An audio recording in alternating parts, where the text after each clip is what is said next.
Ok. Tout ce qui concerne ce qu'on va étudier nous maintenant aujourd'hui, c'est la notion de Hefker, des périodes vides. Alors d'abord, une chose importante, et je me trompais sur un sujet que j'avais dit, enfin je me suis trompé. Vous vous rappelez, on avait parlé plusieurs fois même sur le groupe, j'avais parlé de ça que les fruits de la Shemitah, les fruits du Shat Shvi'it, c'est lié à Toubishvat. Toubishvat, c'est-à-dire à partir du moment où il y aura Hanata, le tiers de la pousse, à Toubishvat. Il s'avère que c'est marloquette dans la Charonim, si c'est comme ça ou pas. Le Shla Kadosh, il dit comme je vous ai dit, mais d'autres ont appris du Rambam, et je sais que généralement c'est comme ça qu'on est passé, que c'est lié à Rosh Hashanah et pas à Toubishvat. Donc les fruits de Shemitah, ce sont les fruits qui ont eu un tiers de leur pousse à Rosh Hashanah. Ça veut dire que ce sera très bientôt. Et à partir de Adar Bet, même de Nissan, et il est très possible qu'on ait des fruits déjà sur le chouk qui soient avec la Kedushat Shvit. C'est-à-dire, je sais pas, c'est octobre. Peut-être la prochaine fois, on aura le tableau, on pourra montrer exactement comment ça doit se passer. Mais la notion de Hanita, un tiers de la pousse, par exemple, quand un fruit a déjà arrivé à un tiers de sa pousse, moi je pense que c'est à Toubishvat qui est considéré comme l'année d'avant. Pour la Shemitah, non. Ça va selon Rosh Hashanah. Et donc, relativement bientôt, on aura des fruits. On aura des fruits, toujours pas encore, mais parce que ça prend du temps pour qu'ils poussent. On aura des fruits de Glushat Shvi'it. Et bon, voilà, il faudra faire attention dans les marchés s'il y a quelque chose comme ça, ou bien quelque chose pour quelqu'un qui a un arbre chez lui. Et voilà. Donc, maintenant, on voit, mais on va essayer de voir ensemble c'est une sorte de hefker. Donc, c'est pour nous si on a un jardin, ou bien pour notre voisin qui a un jardin. Myriam, tu veux dire quelque chose? C'est pas Myriam. Non, ok. C'est Myriam. C'est le prénom. Et top. Ok, on fait un partage d'écran. J'ai envoyé ça sur le groupe aussi. Et voilà. Vous vous rappelez qu'il y avait que la notion de Shemitah, littéralement, la Shmit, c'est l'Afkir. Quand la Torah nous dit Tishmetena ou Tashtat Tishmot et Haaretz, c'est en gros la terre, Kadosh Baruch Hu nous dit rends Efker ta terre. Et la Gemara appelle ça Efkaouta de Malka. Efkaouta de Malka, c'est-à-dire c'est que le roi lui-même a arraché ça. Le Chazon Ish nous a appris, Peat HaShulchan, Peat HaShulchan, c'est un des élèves. On va en faire un peu plus grand, une seconde.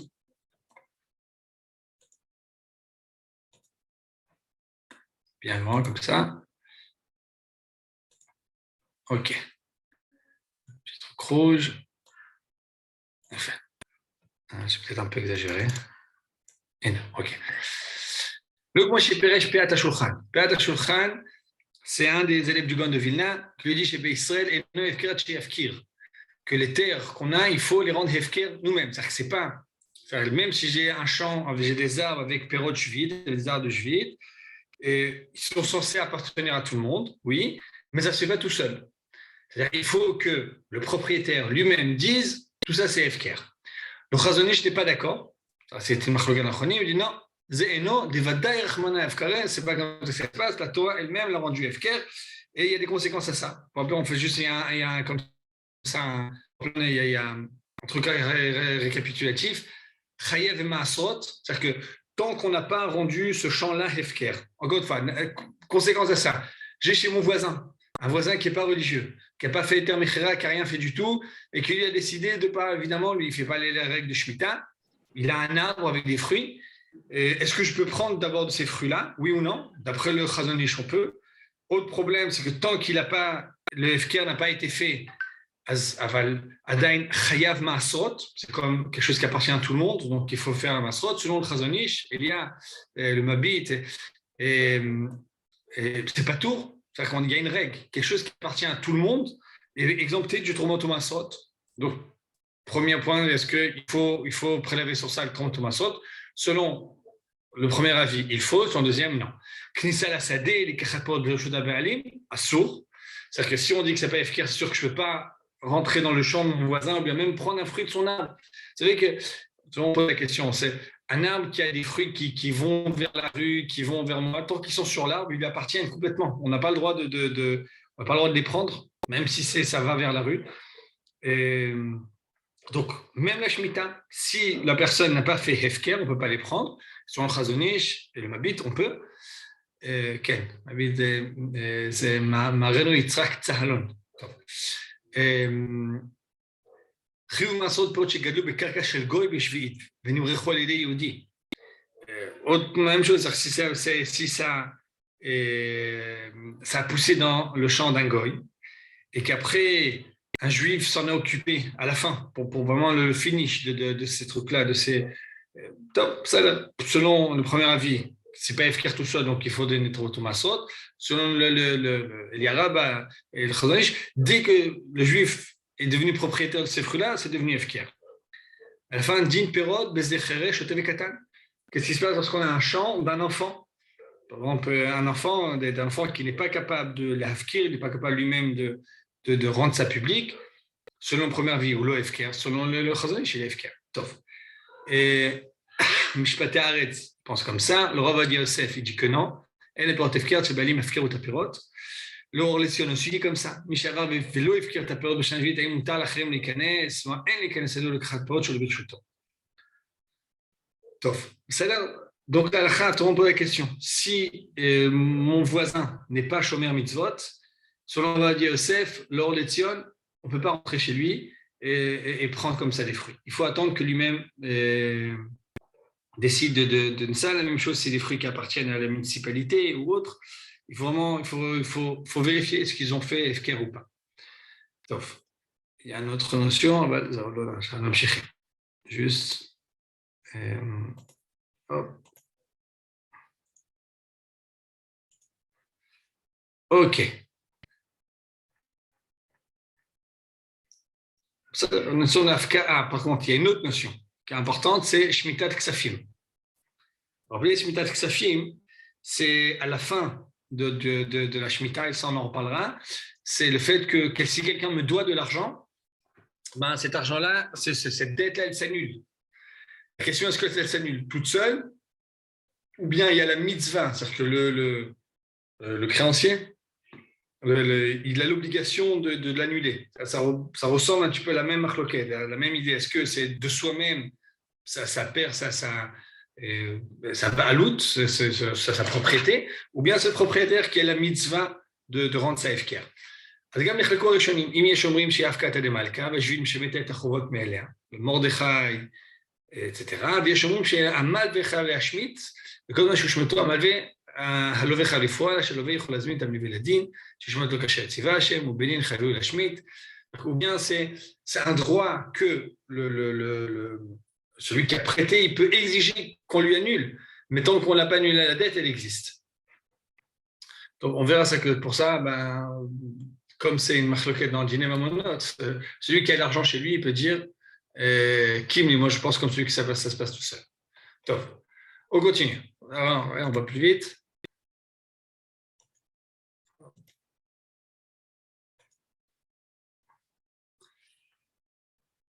Ok. Eter Shmirat Sadeh. Maintenant, il faut savoir, quand on dit qu'on doit rendre public notre champ, il y a des limites à ça. Il y a des limites. Pourquoi il y a des limites? D'abord, il y a des limites qui sont mentionnées clairement dans la Gemara. Et après, ceux qui sont aussi dans le genre.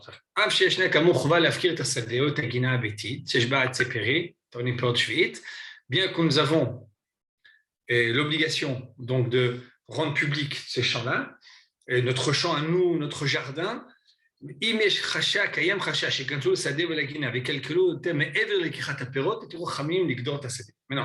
parfois ce qui se passe, c'est qu'on a peur que si des gens vont rentrer, c'est-à-dire que si on est dans un endroit où les gens ne se contenteront pas juste de prendre des fruits, il peut y avoir toutes sortes de dommages, de dégâts qui vont être faits à cause de ça. Et donc, si c'est comme ça, Khamim, dans ce cas-là, ils ont permis, oui, de mettre une clôture autour du champ. Alors, c'est quoi les cas de figure? Ayarot Teret Israël Smuchot Asfar Moshivim Ela Neeman Kedosh Futsu Goyim Vayevozu Perot Shvit. Par exemple, les champs qui sont dans une ville qui est à la frontière avec des non-juifs.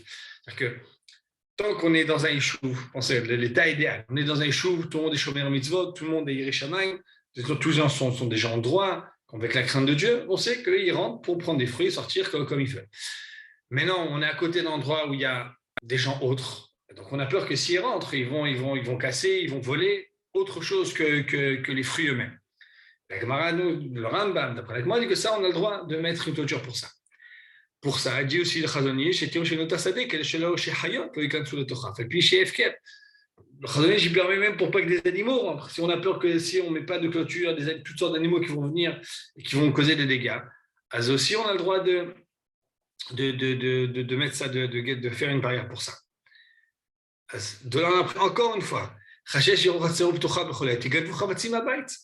qui se passe si des gens maintenant, on ne sait pas parce qu'on a des non-juifs à côté, parce qu'on sait que malheureusement aujourd'hui, si on laisse nos portes ouvertes, et notre champ, notre jardin ouvert, alors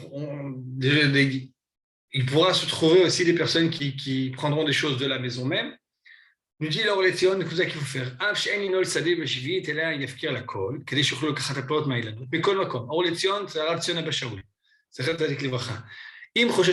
Si on est dans un endroit où on a peur qu'il y ait des vols, et malheureusement c'est partout, quasiment partout, Rachel il a le droit de fermer. Vite les chelet hamoré chaperot efker, on sait qu'il va bêcher plonit. Oh, il carte un after mi balabait de chadom. Ce qu'il faut faire, c'est mettre une pancarte. Dans cette pancarte-là, marqué, voilà, dans ce champ-là, dans mon jardin, il y a des fruits qui appartiennent à tout le monde.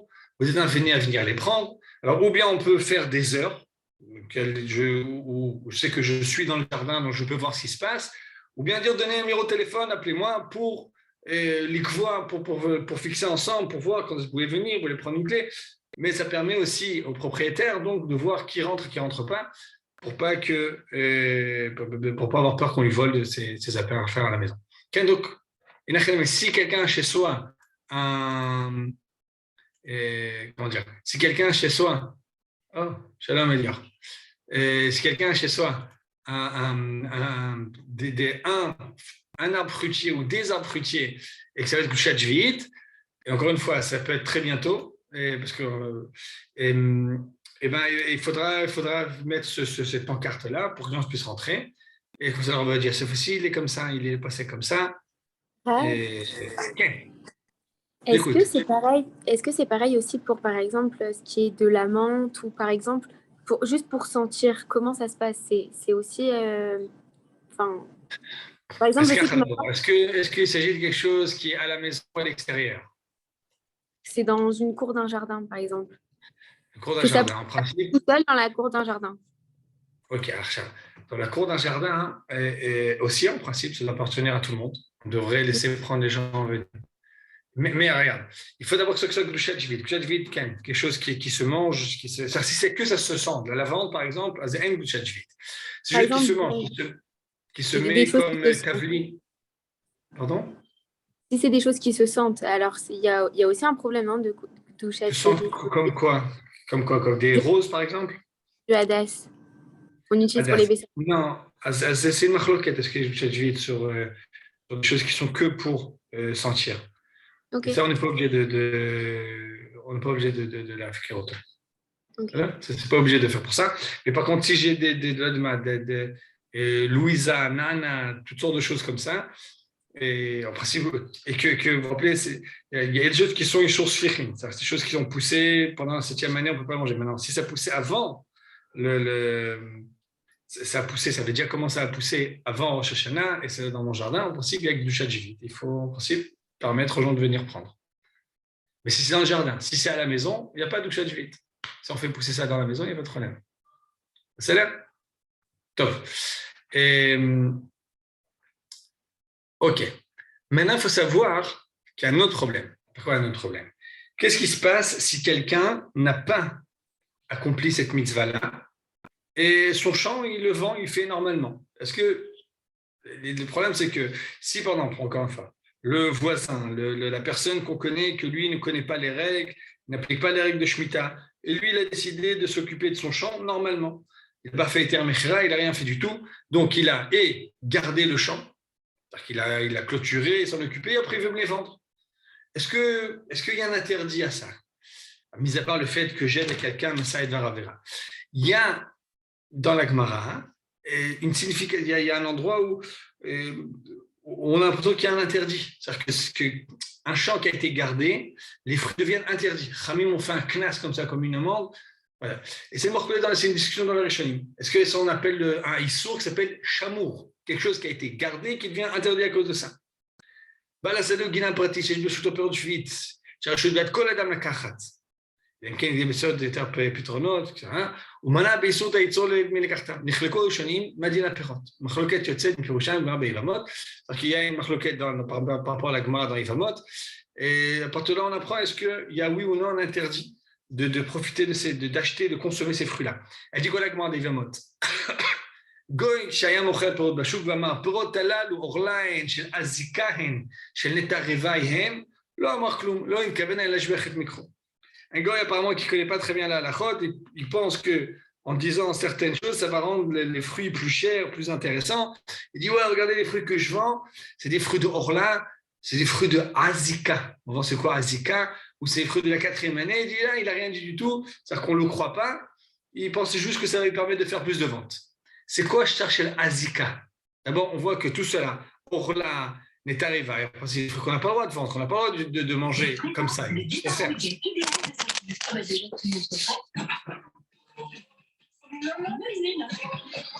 Alors, attendez une seconde. Ok. Shalom, madame. Il y a ce période Azika. C'est-à-dire qu'on est ensemble des fruits de Orlin, des fruits de Tareva, et ce Azika. C'est quoi Azika? Azikim en hébreu, hein, vous savez, c'est des menottes. C'est des menottes. Donc Azika, Rashi dit que c'est les fruits d'un champ qui a été gardé. Ben, c'est quoi le problème? Alors qu'on est dans la Shemitah. Okay, donc, ce non-juif va dire, ah, regardez ces fruits-là, c'est des fruits de Azika, c'est des fruits. Et au delà, on ne le croit pas. On voit qu'on a mis dans le même lot Orlin, Azika, Netarevaï. Et Rashi dit, je ne comprends pas quel est le problème, c'est pas clair. Et Geder, Saviv, Shomron. Rav, les légumes et les fruits qui sont de Shemitah, justement, c'est pas ce problème-là? Parce qu'il y a Eter Bechira, je sais pas quoi, il y a Shemitah.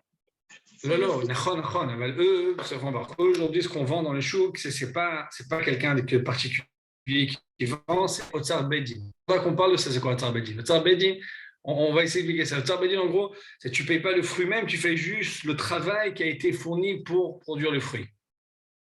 Tu vois? Mais c'est autre chose. Là, on parle de quelqu'un qui fait ça, Beissour, qui a fait ça sans il fait grandir chez lui, il fait pousser des choses chez lui, il cultive certains fruits chez lui, il a décidé de les vendre, ou bien c'est. Et on appelle ça Azika. Rachid dit qu'il n'y a pas aucun issour à ça. Ah oui, c'est pas, où est la différence en fait? C'est que c'est en gros et là c'est pratique? Non, la différence, est-ce que c'est un Beddin qui fait ça ou bien c'est un Avarian qui fait ça? Est-ce que c'est quelqu'un qui fait ça contre la halakha ou bien c'est un Beddin qui fait ça avec toutes sortes de règles de la halakha, qui fait ça selon toutes sortes de règles, toutes sortes de restrictions qu'ils font comme ça? C'est ça la grande différence. Donc c'est sur Shamour. Selon Rashi, il n'y a pas de Issour comme ça.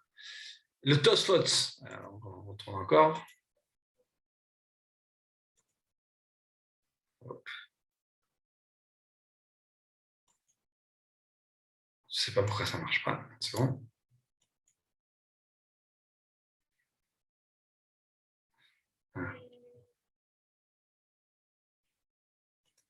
Shift minus. Encore. Ça ne marche pas. Encore un. Oui. On est passé à autre chose là. C'est compliqué. Ah, ok.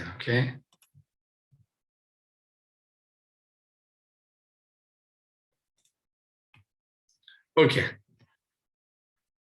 Donc c'est Shamour. Le Tosfot Ken Enir Rabbenutan,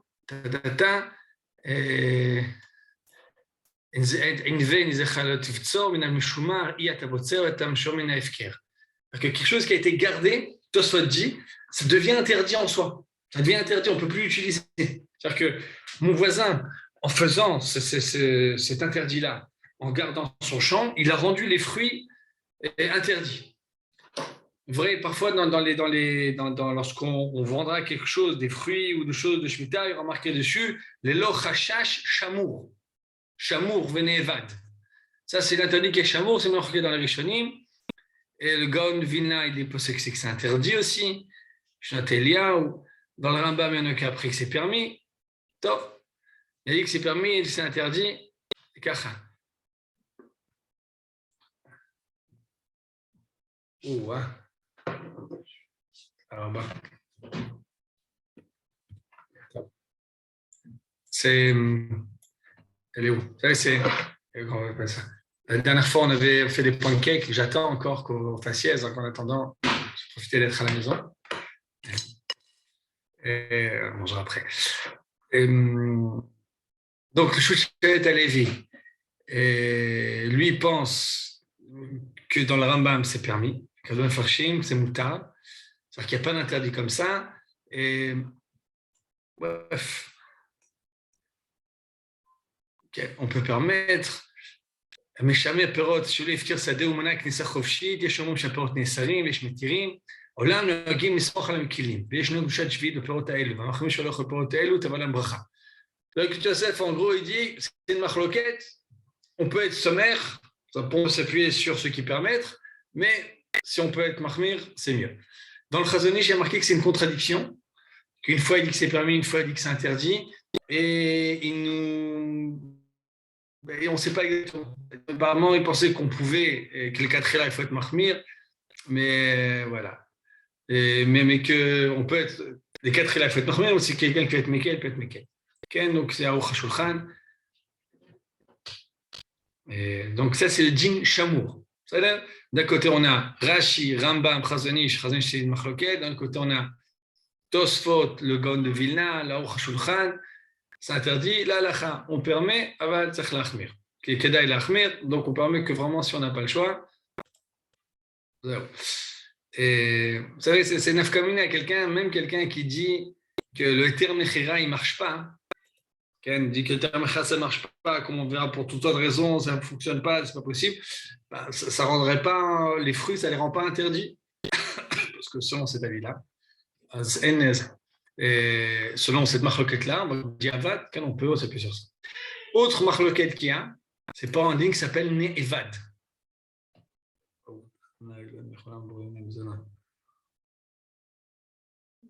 Je m'excuse, j'étais en route toute la journée, j'ai pas eu le temps de quasiment rien manger. C'est ça.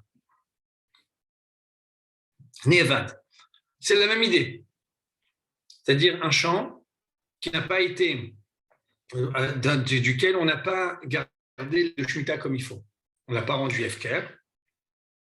Le problème est qu'on l'a travaillé.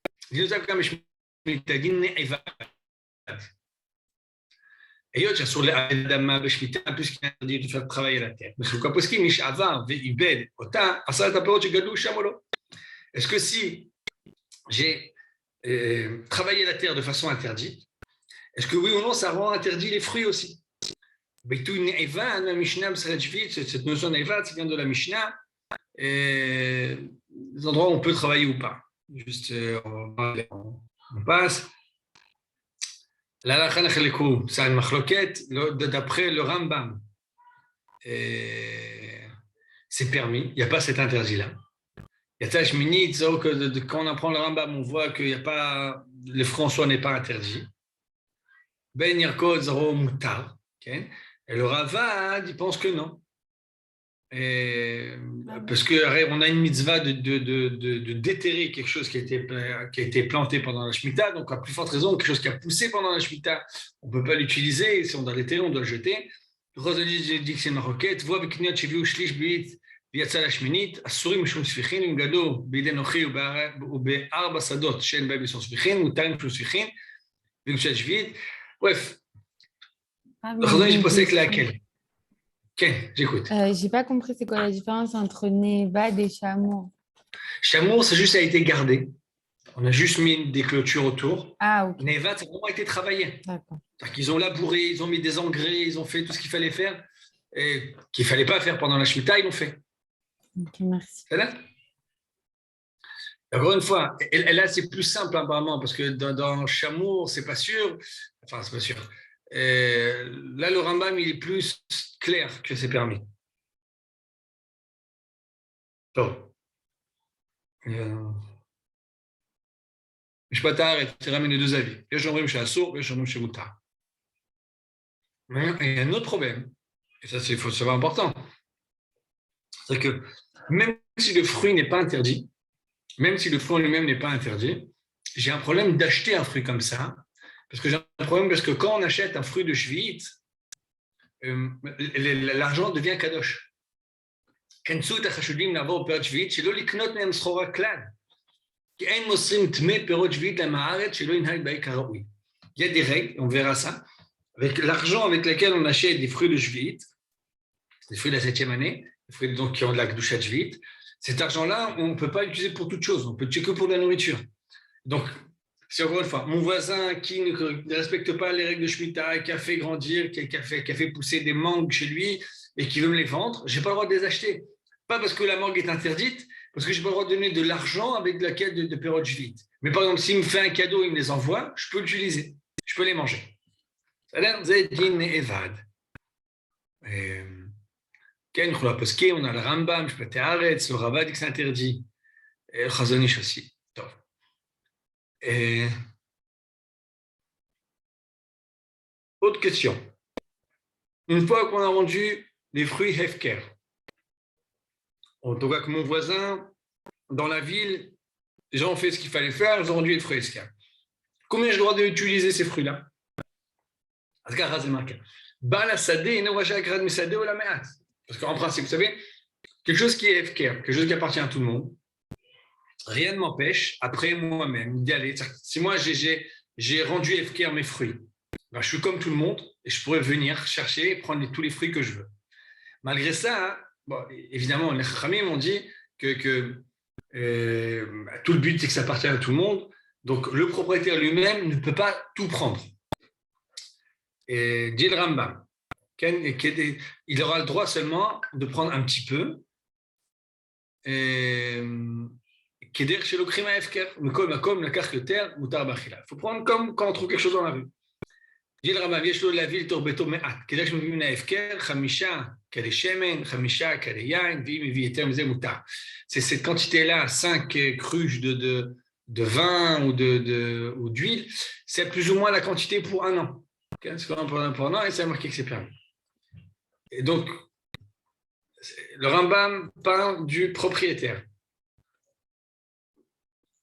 Hop.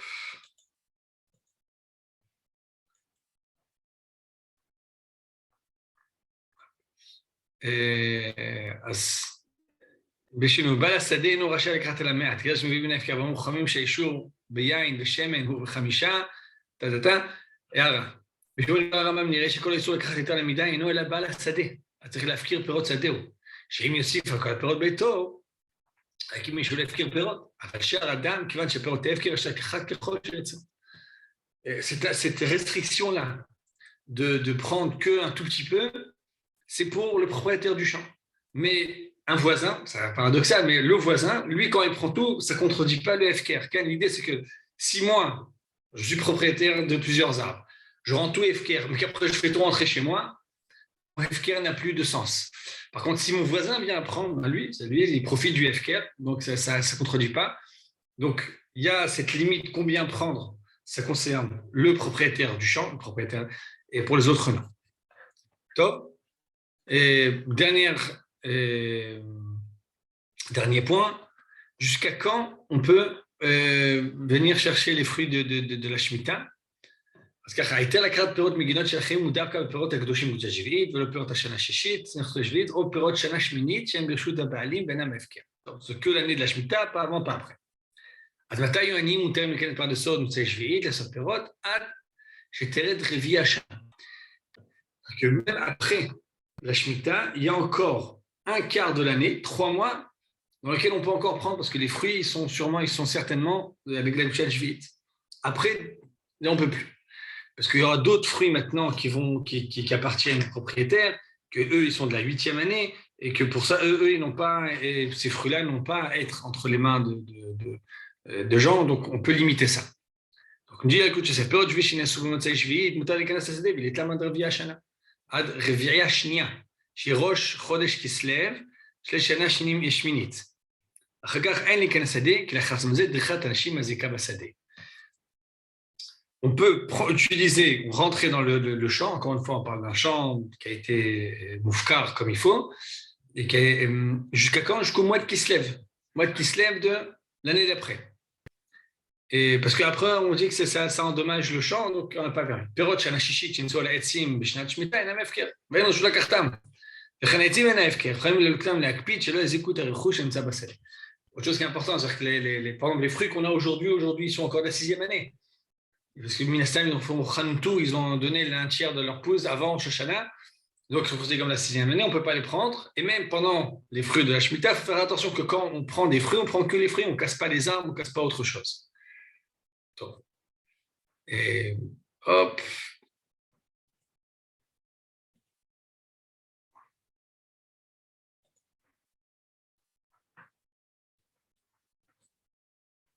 Et on termine avec ça. Donc, c'est juste un tableau récapitulatif. Dîner les kitab et apérot, comment prendre, offert asrir apérot, combien on peut prendre et quand on peut prendre. Combien on peut prendre Balabay, Dracha Gardak Meat, le propriétaire un tout petit peu. Or, le Tzion, c'est seulement le propriétaire. D'autres personnes prennent autant qu'ils veulent. Jusqu'à quand on peut prendre Moutani Perot, Shvit, Ad Shviad, Arvia, Shien, Shmit, on peut jusqu'à le début du deuxième quart de l'année, à partir du mois de Kislev, de l'année même d'après. Et que Yosef nous dit Perot Shvit, Moutarem Elkout, Mtseim Ba'el Tsarosh, Chodesh Kislev, Ad Rosh Chodesh, Shmit, Rosh Chodesh, et autre chose, Perot Shishit, non plus, ils ne sont pas FKR, il faut faire attention quand on les prend. Sauf, on a fini rapidement en une fois tout ce sujet-là de FKR.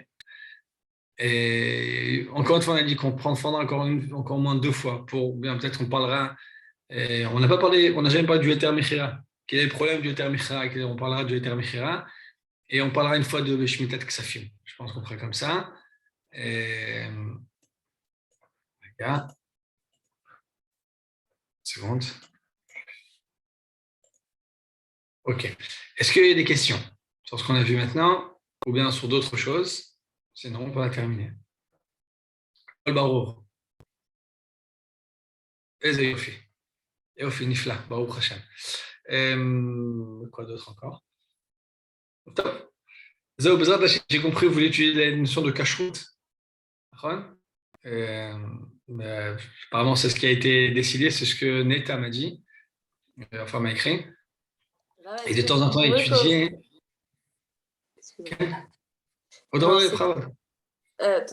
Est-ce qu'on pourrait commencer par étudier à la Chod de Tzilout? On en avait parlé, vous avez dit que ça ne durait pas très longtemps. Et peut-être aborder après les à la Chod de Kashrut. Ok. Si vous voulez. Hein. Alors, moi, j'ai pas de problème. Voilà. Je ne vais pas voir ça avec Neta. Parce qu'apparemment, elle a fait un. Attends, je vais poser la question à Neta, en tant que secrétaire du cours.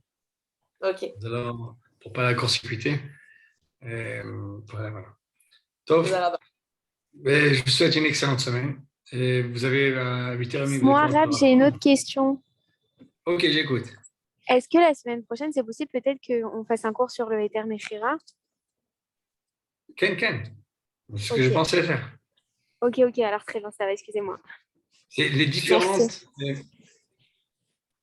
solutions qu'il y a qui sont liées à la Shemitah et quels sont les problèmes de chacune de ces solutions-là. Et moi, j'espère vraiment que la semaine prochaine, on retourne panim et panim. Enfin, je ne sais pas ce qui se passe avec ce qui va se passer avec le Dieu, avec le Corona. Mais voilà, Bezrat Hashem. Tov, c'est vraiment. Shavua Tov, et de bonnes nouvelles pour tous, pour toutes. Et voilà, Bezrat Hashem, à très bientôt. Salut. À la litrote. Merci beaucoup. Au revoir. Merci, Rab. Au revoir.